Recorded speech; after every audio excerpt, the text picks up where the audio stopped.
Hello, sports fans. Jim Coyle with Indiana Sports Beat Radio. Thank you for stopping by our YouTube channel. Make sure to hit the subscribe and notifications toggle so you never miss a thing. All of our content up here every day. Looking forward to it. Thank you, and we'll see you on the radio. Welcome to Indiana Sports Beat Radio, brought to you by the Hard Truth Distilling Company in Brown County, Indiana. So for the thousands in attendance and the millions watching around the world,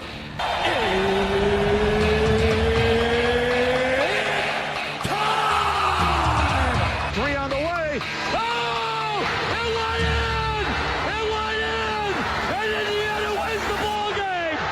Know your role and shut your mouth, you jabroni! Float game for the win! Ayler's gone! Goodbye, touchdown, Indy! Woo! America! They got a football team now! It's pretty simple. I win. Google me. You know that I'm the cream of the crop. Now, from the Hard Truth Studios, here's Jim Coyle. Welcome back, Indiana Sports Beat Radio, on this Wednesday from the Hard Truth Distilling Company studios, joined now by the great one, Rick Bozich from WDRB.com. And, man, you've got your red on. Does that mean you're either pulling for the Cardinals this weekend against Kentucky, or you're ready for the Indiana Notre Dame game, one of the two? It's in ASICS. Yeah, I know. I'm just I don't even hardly have. I am so anal about what I wear as far as y'all are. Let me tell you something. Our TV station jackets they give us for the winter are red, and it's uncomfortable wearing them to Lexington for events because you'll consistently get comments.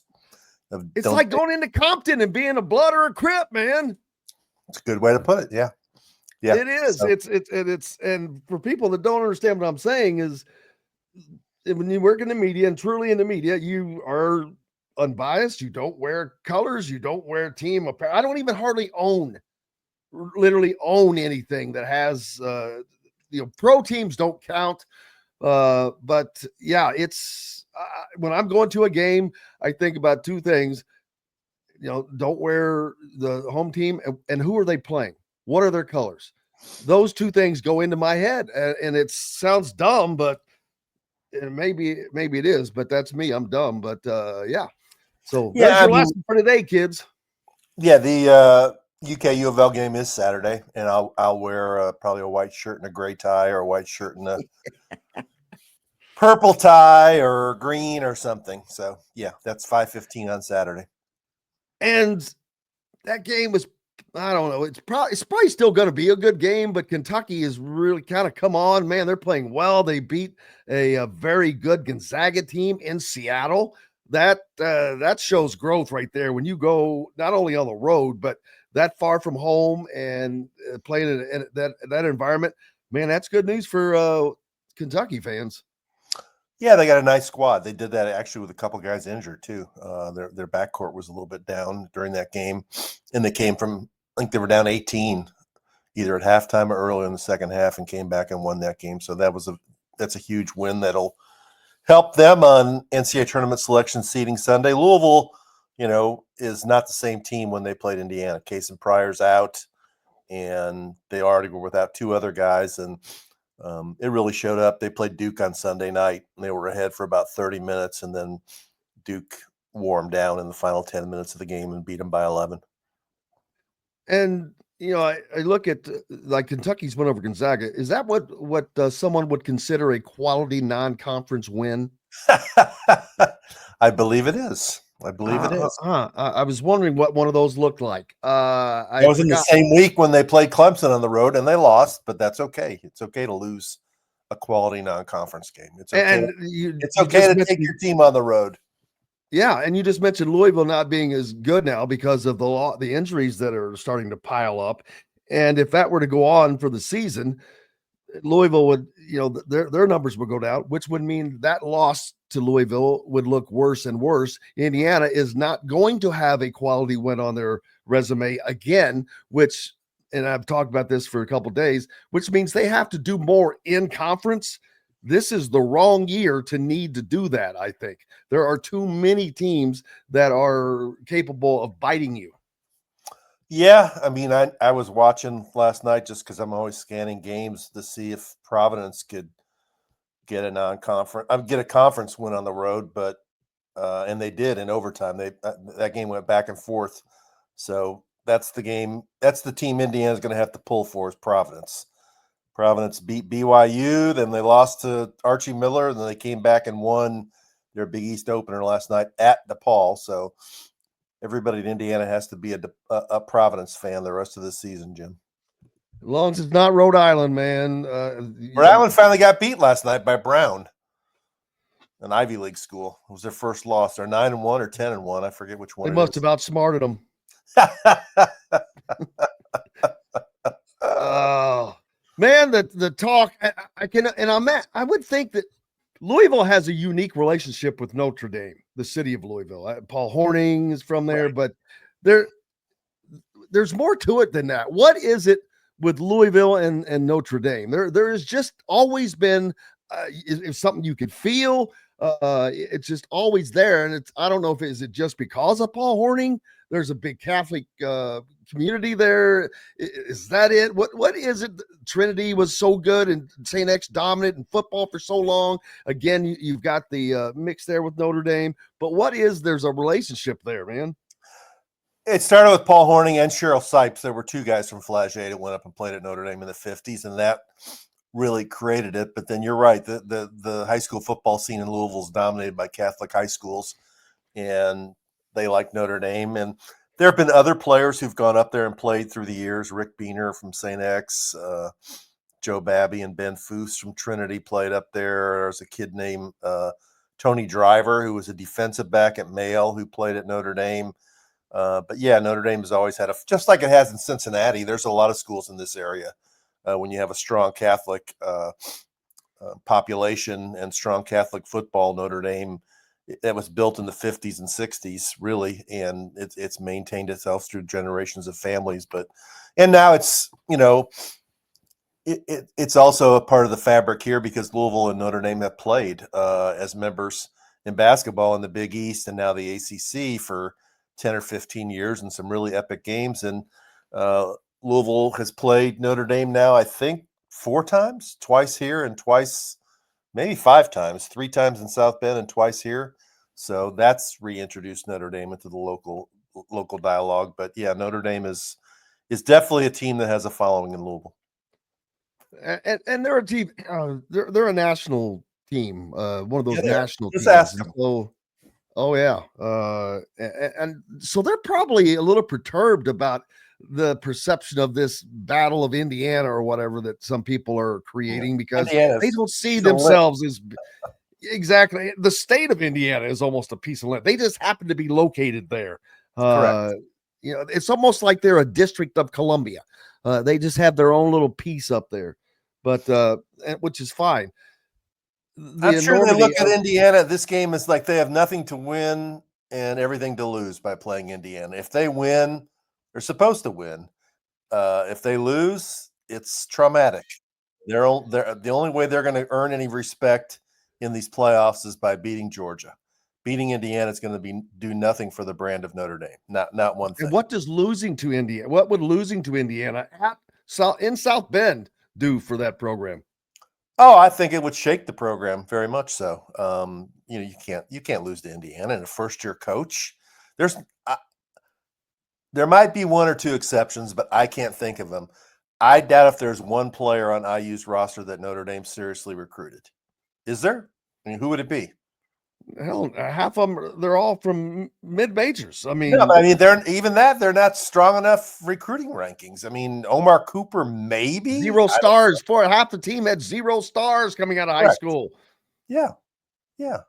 Maybe the offensive lineman Wettig, who came from Wisconsin, he was a fairly substantial recruit. But other than that, I doubt if there's anybody on Indiana's roster that Notre Dame recruited. And there might be a few guys on Notre Dame's roster that Indiana went after, but I doubt if there are any that seriously considered Indiana, right? I mean, absolutely. And that's something that Curt Cignetti is pushing. I don't know how much he has to push it, because these guys naturally, they have a chip on their shoulder about exactly what you're talking about right now. They're getting the opportunity to play the teams that look at them as not being good enough. So this is their opportunity to show them, we're more than good enough.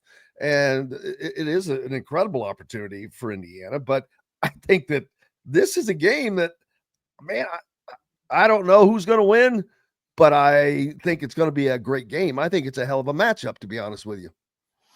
Yeah, I agree. And I'm looking right now at Notre Dame's recruits that they just signed last week. There's one kid from Ben Davis, Mark Zachary, is that his name? I doubt if he really considered IU very closely. There's a kid named Cameron. That's the kid. He's a basketball player. Yeah, he'll end up playing basketball for Micah Shrewsbury at Notre Dame, but he's a cornerback.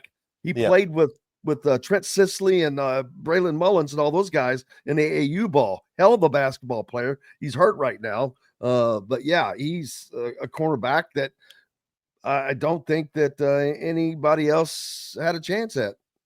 Right. There's a kid named Cameron Herron from Warren Central. I doubt if he considered IU very closely. So I agree with you. I think Indiana has a chance. I'm not picking them to win. I haven't made my pick for the game yet. But if they can go in there and play a clean game and not turn the ball over, obviously not drop punts, not let a punt return, not throw interceptions, it'll be a matter of whether Indiana's defensive front can hold up against Notre Dame's running game, because Notre Dame's running game is elite. They got a really good offensive line. They got good backs, and the quarterback can run. And that's how they try and beat you, with power football. But, IU's got their own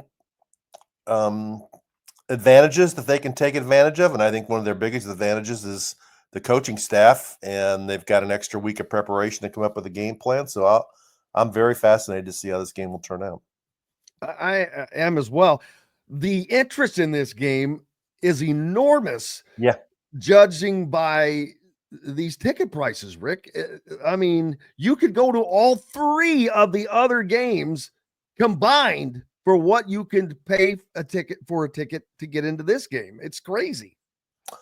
You're right. And I don't know why that is compared to like Clemson, Texas. I thought Ohio State, Tennessee would be a hot ticket. Maybe Ohio State fans are a little disillusioned with their team after the Michigan loss. But a friend of mine who's a Notre Dame grad and a Notre Dame football fan has Notre Dame season tickets. I talked to him yesterday and said that one of the issues he thinks is that there's a lot of Notre Dame people that come to the games from out of town, and they have to plan to come there. And this is shorter notice, and the game's on Friday night, and they're not going to be able to come. So they've decided to sell their tickets and make money to pay for, the tickets that they've had all year or for next year or whatever. And he thinks there'll be a lot of IU fans in the stadium. Not at $2,000 a pop, there won't be. Yeah, you got to be patient. If they're able to pay $2,000, they're not going to sit outside. You got to be patient and wait closer to kickoff. You'll be able to get in for much less than that. That's what I've said. Or if you're there on site, anybody that has tickets in their hands that they're selling, well, that value becomes moot once that pigskin gets kicked off. What's that place hold now? Is it 79? Is that what it is? I was thinking 80. Yeah, I was thinking right at 80. Right. I was there, and were you at the game in 91? Yes, I was. I was there as well. Right, I was there. Me and Rick Van Hoos went up when I was at Wow. WLK. Wow, man, that's how old. Yeah, a long time ago. Trent Green, a quarterback, a 3-score game. But I remember it being closer than that. Yeah, I did as far as the game itself. But it was. I cannot believe how in the world has Indiana and Notre Dame gone this long? Was it 33 years without playing? I think mostly you said it at the beginning. It's nothing to gain and everything to lose by playing Indiana, because if you ever were to lose to Indiana before now, boy, you want to talk about a black eye.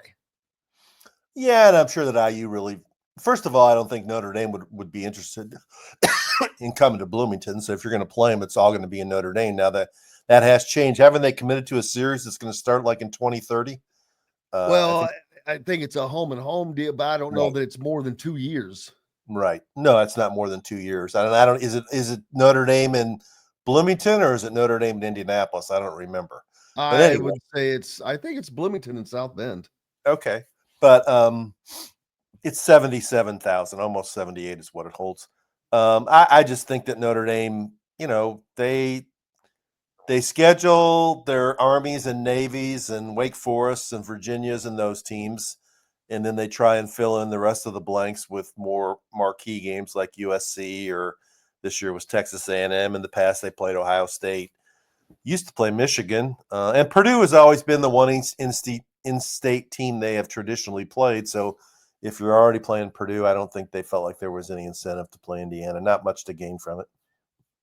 No, and this is, let's see, it came out yesterday, the 9 finalists for the Eddie Robinson Coach of the Year award.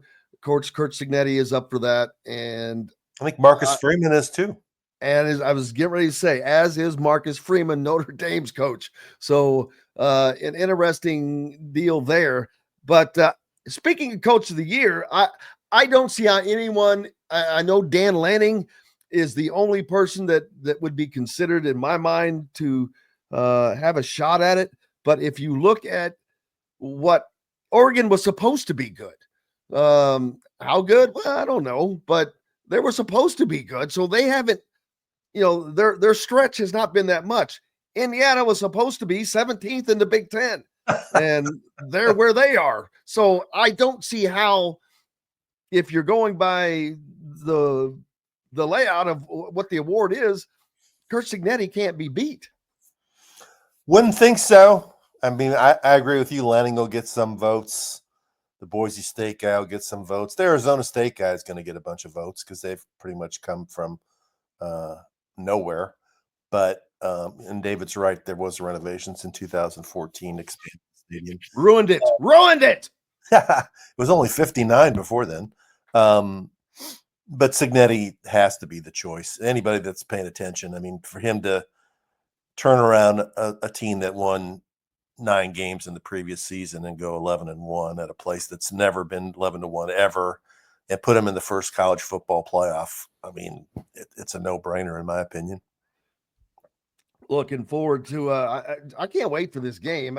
Plus the fact that this game is going to be center stage for college football. It's on Friday night. It is the only game. It is a unique matchup. You've got the big brother of Notre Dame that owns the world. They're like the SEC. They're you know what, I've always thought that they belonged in the Big Ten. In retrospect, I think they belong in the SEC because they whine just as much like the SEC does about being, well, but it says Notre Dame here. That's just like the SEC, but it says Alabama. I don't care that they only scored 3 points against Oklahoma. They're playoff worthy. Whatever.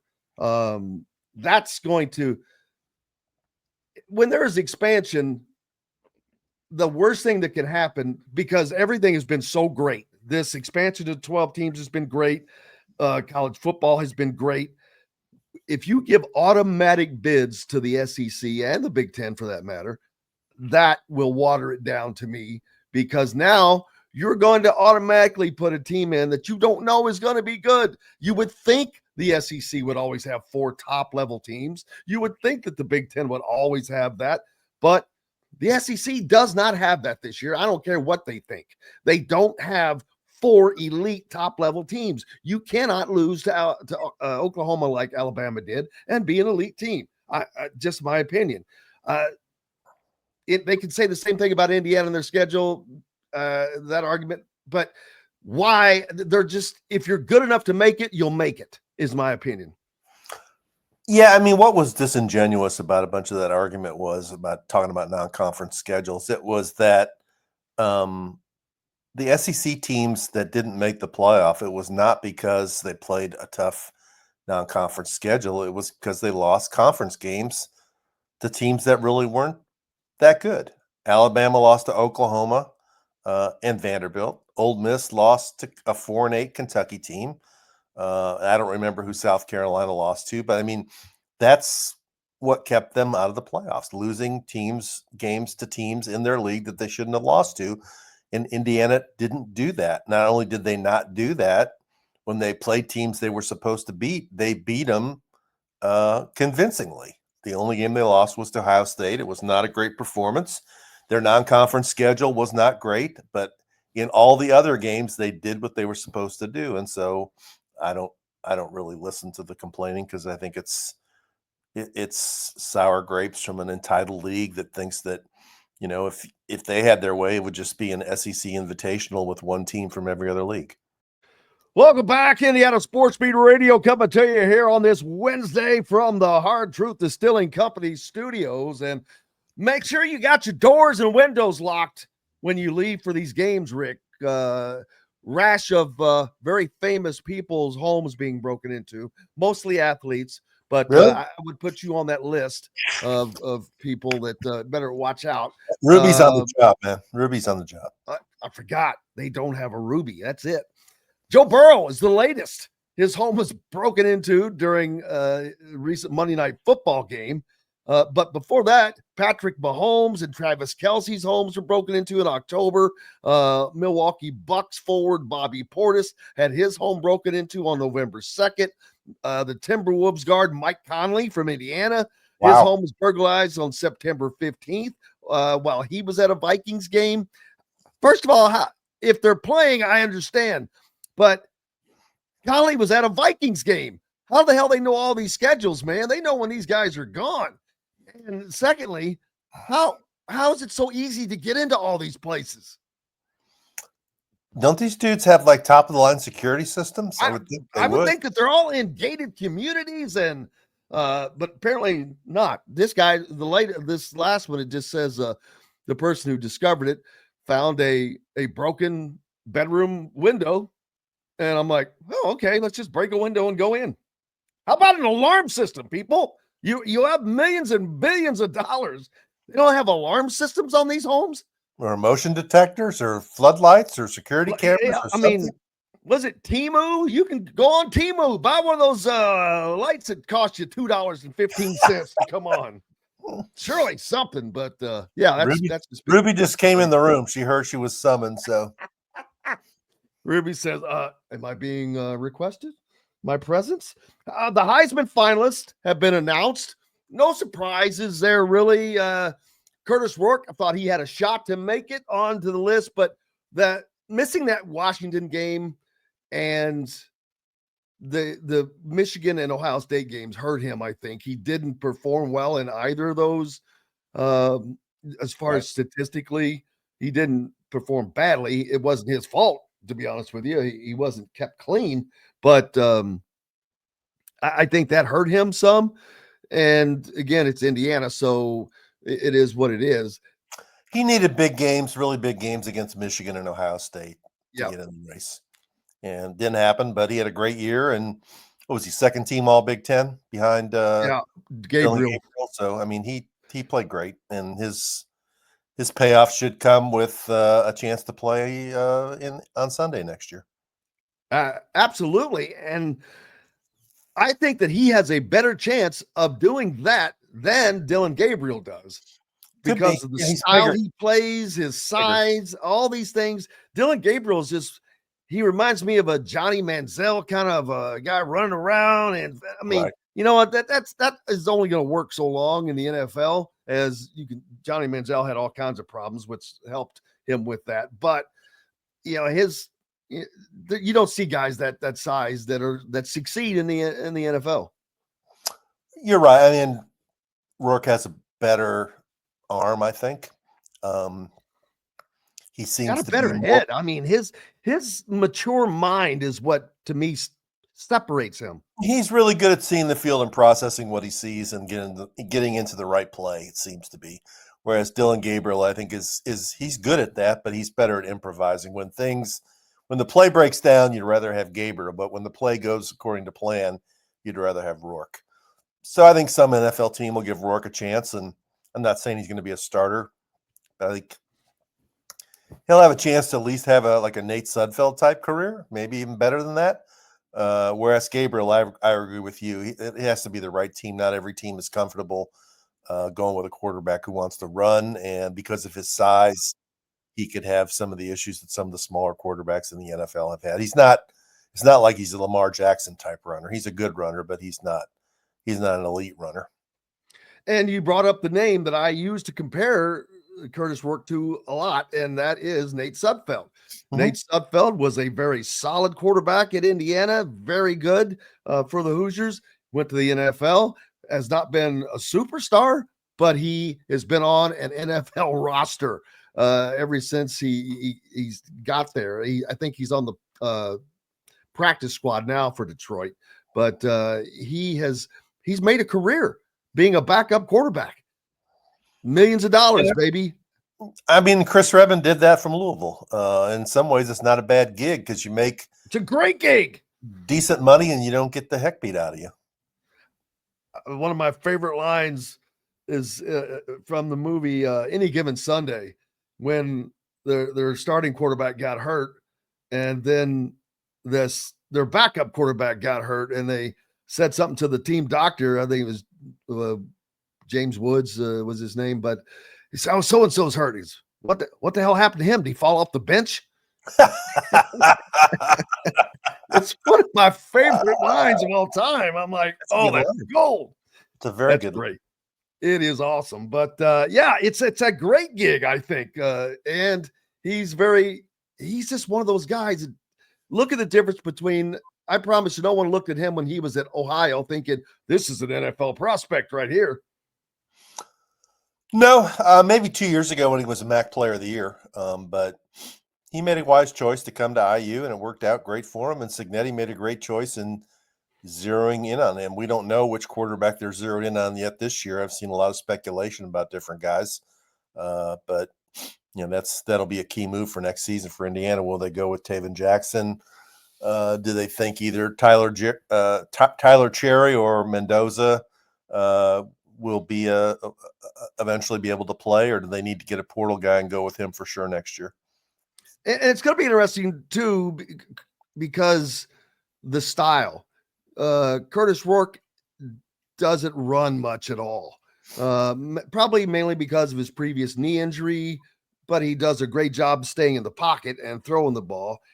But what I think Cignetti would like to have a quarterback that is more of a dual threat kind of a guy in his offense. And there's one of the quarterbacks that they'd like to get that has been actually thought to be heading towards Colorado, which is a little interesting because you got Juju Lewis, who is committed to Colorado. So that would be interesting to see.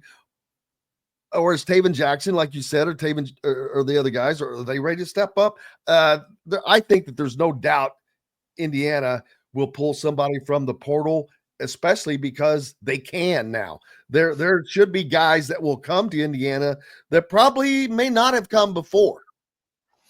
Well, I mean, they have to, because they didn't have a quarterback in the high school class. So that if they don't bring one in, they've only got 3. You can't do that. You've got to have 4, and a lot of schools like to have at least 5. So there's plenty of guys out there. It's just a matter of getting the right one. And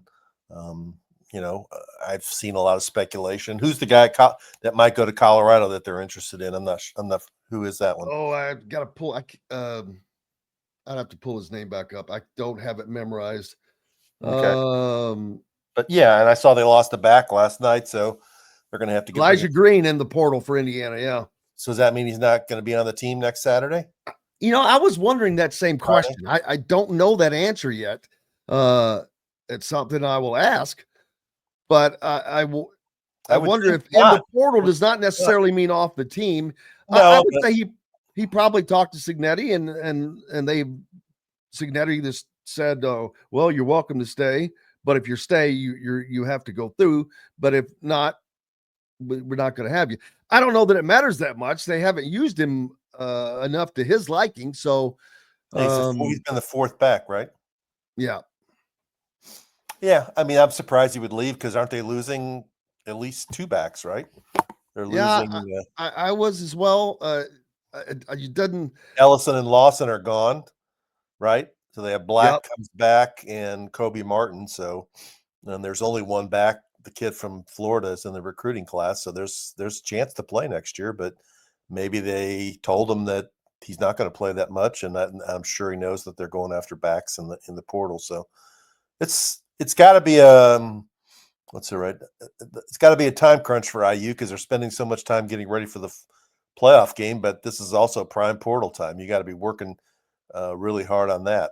And a year ago at this time, they didn't have to worry about a 13th game. They could just do all portal work, and that's when he did his best work the first 20 days after he got the job. There are a ton of quarterbacks in the portal, though. Connor Wigman from Texas A&M, I heard he's Jackson going to Arnold, Mississippi State. Go ahead. Oklahoma. No, Jackson Arnold is the one likely to go to Mississippi State because the former offensive coordinator at Oklahoma is now the head coach of Mississippi State. Go ahead. The kid I was thinking of is Caden Salter. He's currently with Liberty, Okay. but he is a hot commodity. 5,887 passing yards for his career, 56 touchdowns, 17 interceptions, 2,000 rushing yards, 21 rushing touchdowns. This kid is that's who Dion wants. Cignetti would love to have this kid as well. And it's amazing that he's done this at Liberty. That's the great thing about the portal. It gives people opportunities that they normally would not have gotten.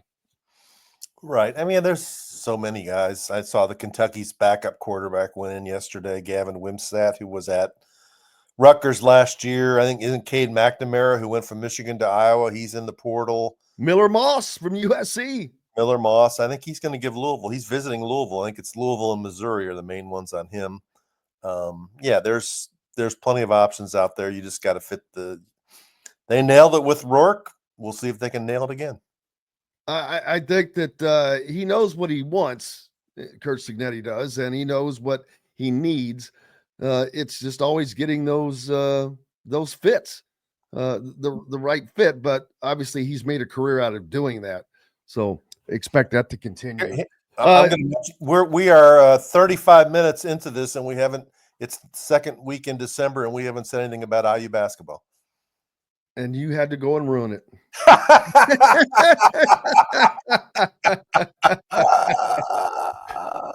Ironically, I was thinking during the show earlier that I'm like, I wonder if I can go the entire show and not talk about Indiana basketball because of all the hype that's going, not because of negativity, but just because there's so much fun stuff to talk about.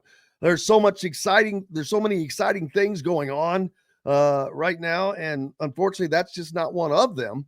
It's not horrible, not great. It's just kind of lukewarm.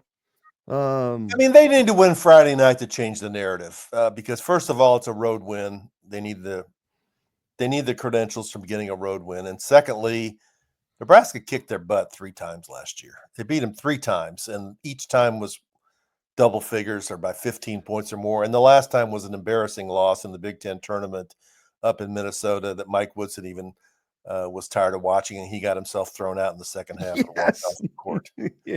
And the little guy, I can't say his name, Tominaga, whatever. Tominaga! He's not there anymore, but guess who is there? Connor Cignetti, a kid from up near Fort Wayne who went to Wisconsin, and I looked on his stats, and he's shooting 40% from 3.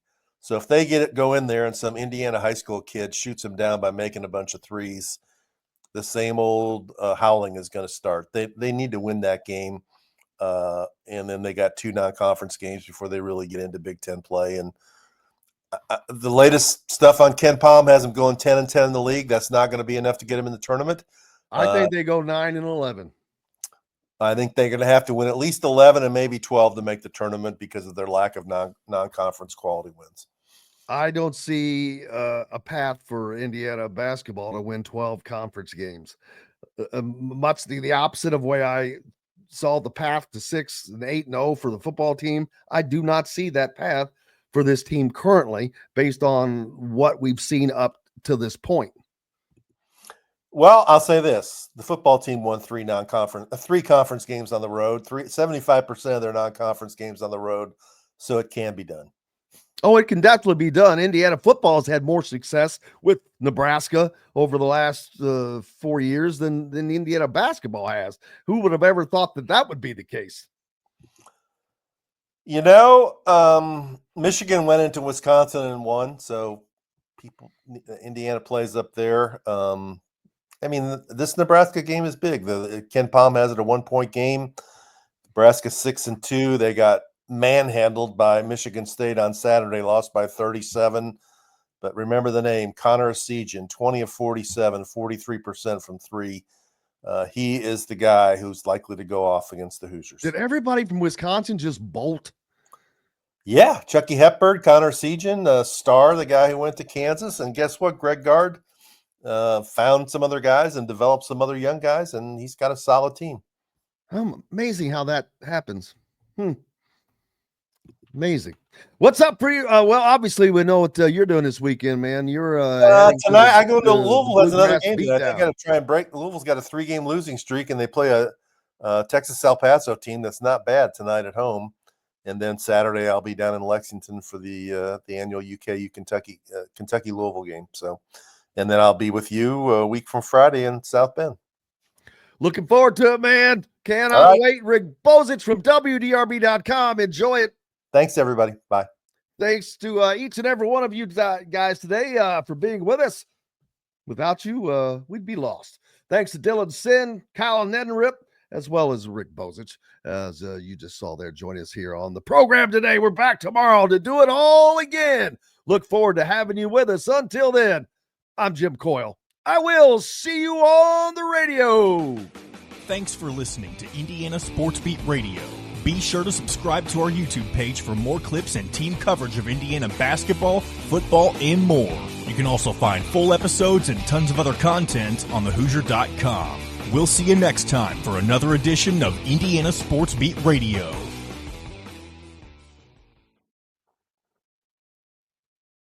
Welcome to Indiana Sports Beat Radio, brought to you by the Hard Truth Distilling Company in Brown County, Indiana. So for the thousands in attendance and the millions watching around the world, it's time! 3 on the way. Oh! It went in! It went in! And Indiana wins the ball game! Know your role and shut your mouth, you jabroni! Float game for the win! Ayla's gone! Goodbye, touchdown, Indy! Woo! IU! America! They got a football team now! It's pretty simple. I win. Google me. You know that I'm the cream of the crop. Now, from the Hard Truth Studios, here's Jim Coyle.